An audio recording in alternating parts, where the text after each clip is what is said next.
बिस्मिल्लाहिर्रहमानिर्रहीम। अस्सलाम वालेकुम students, welcome back to my channel all about maths with Sahar. आज की वीडियो क्लास 9 के लिए है। चैप्टर 9 है introduction to coordinate geometry. Review exercise हम इसकी 9 करते हैं। क्वेश्चन हम इसका थर्ड स्टार्ट करते हैं। अगर आपको इसके 1 और 2 क्वेश्चन चाहिए या इस चैप्टर के रिमेनिंग एक्सरसाइजेस के क्वेश्चन चाहिए तो डिस्क्रिप्शन में जाए, वहाँ पे मैंने इसकी प्ले लिस्ट का लिंक ऐड कर दिया हुआ है जिसमें सारे क्वेश्चन आपको मिल जाएंगे। Find the distance between the following pairs of points. अगर आपने एक्सरसाइजेज अच्छे से की हुई है तो रिव्यू एक्सरसाइज जो है वो एज अ टेस्ट होगी आपके लिए, ठीक है। अगर आपने अच्छे से एक्सरसाइजेज को समझा हुआ है, उनके कंसेप्ट को क्लियर किया हुआ है तो ये आपके लिए कुछ भी नहीं है, ठीक है। तो अब हम इसको स्टार्ट करते हैं। सिंपल, हमने इसका डिस्टेंस फाइंड करना है तो हमें पता है डिस्टेंस का फॉर्मूला क्या है। x2 माइनस x1 उसकी power 2 plus y2 minus y1 उसकी पावर 2।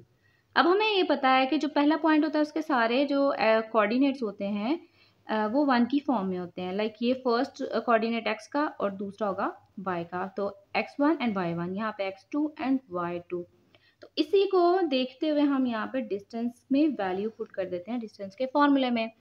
x2 अब बेसिकली हमारे पास क्या है 3 माइनस x1 क्या है 6 उसकी पावर आ गई 2 प्लस y2 क्या है -3 माइनस सेंटर का आगे यानी कि जो फॉर्मूले का है और y1 है 3।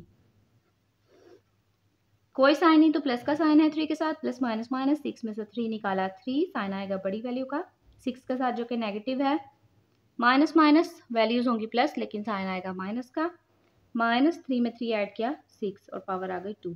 जब भी हमारे पास ब्रैकेट के अंदर नेगेटिव वैल्यू आ जाती है, नेगेटिव साइन आ जाता है और बाहर इवन पावर आ जाती है तो वो नेगेटिव साइन इस इवन पावर होने की वजह से एलिमिनेट हो जाता है, ख़त्म हो जाता है या प्लस में चेंज हो जाता है। आप ये भी कर सकते हैं।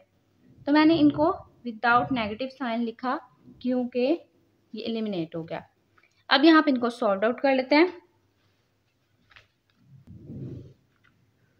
3 को 2 टाइम मल्टीप्लाई किया, 3 3 ज़ा 9 और 6 को 2 टाइम किया तो 6 6 ज़ा 36, 9 प्लस 36 दोनों को ऐड किया 45 आ गया।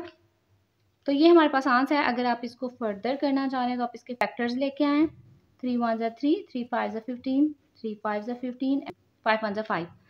अब ये फैक्टर्स हम इसलिए लाते हैं ताकि हमें ना कुछ ऐसे पेयर्स मिल जाए जिनकी कोई स्केयरिंग आ रही है ताकि वो स्क्वायर रूट से कटिंग होके बाहर आ जाए।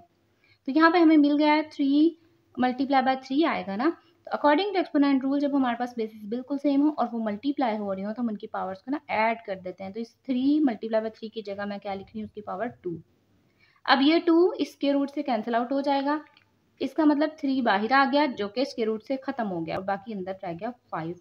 उसका चेंज नहीं होगा क्योंकि उसकी पावर तो कुछ भी नहीं है ना, उसकी पावर तो 1 है। सेकेंड इसका पार्ट है, इसमें भी हम डिस्टेंस का फॉर्मूला अप्लाई करेंगे।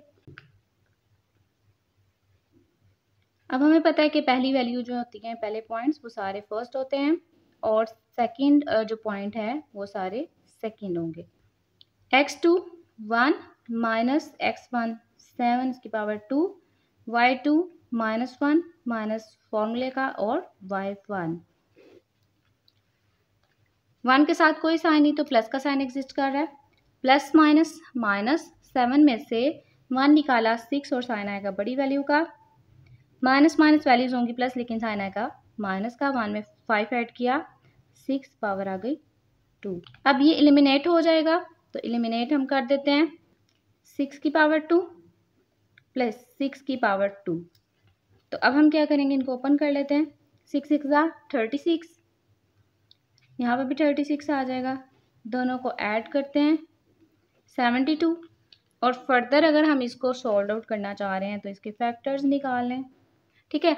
तो ये आ गया। अब हम क्या करेंगे, यहाँ पे ही इसको देखते हुए यहाँ पे एक्सपोनेंट लॉ अप्लाई कर देंगे। ये 2 बन रहे हैं हमारे पास क्योंकि थर्ड वाला ऐड नहीं होगा, हमें स्केयरिंग की फॉर्म में चाहिए। तो 1 2 तो इसकी पावर 2। अब ये जो दूसरा 2 है इसके साथ एक और 2 नहीं है ताकि एक पेयर बन जाए, इसलिए ये सिंपल एज इट इज रहेगा। अब 2 3 है तो इसका मतलब 3 रेज़ टू पावर 2। अब ये 2 कट होके बाहर आ जाएंगे, 2 मल्टीप्लाई बाय 3 अंदर रह गया 2, तो 2 3 ज़ा 6। इसका मतलब जो डिस्टेंस है इन दोनों पॉइंट्स का वो क्या होगा 600√2। तो नेक्स्ट में लिखती हूँ मैं। अब थर्ड पार्ट इसका कर लेते हैं। तो सिंपल फिर से वही डिस्टेंस का फॉर्मूला अप्लाई करते हैं। x2 हमारे पास है -4 माइनस x1 क्या है 0 उसकी पावर 2, y2 क्या है -3 माइनस फॉर्मूले का, और y1 क्या है 0।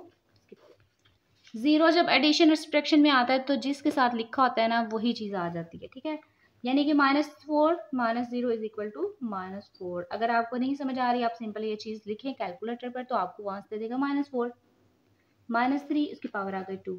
सेम अगर नेगेटिव साइन अंदर हो और बाहर इवन पावर हो तो वो नेगेटिव साइन को ना एलिमिनेट कर देता है, ये जो बाहर पावर होती है। 4 4 16, क्योंकि 2 टाइम है ना, इसका मतलब ये होता है 4 मल्टीप्लाई बाय 4 इज इक्वल 16, 3 3 9। दोनों को ऐड करते हैं 25 आ गया। 25 है तो 25 की जगह हम लिखेंगे 5 5 25। स्क्वायर रूट को ख़त्म करने के लिए इसकी स्क्वायरिंग की और ये ख़त्म हो गया। अकॉर्डिंग टू एक्सपोनेंट रूल जब हमारे पास बेसिस बिल्कुल सेम हो और वो मल्टीप्लाई हो रहे हो तो हम इनकी पावर्स को ना ऐड कर देते हैं, 1 1 मिलके ऐड हो गया 2। अब ये 2 इसके रूट से कट आउट हो गया, बाकी हमारे पास बचा 5, तो ये डिस्टेंस की वैल्यू आ गई।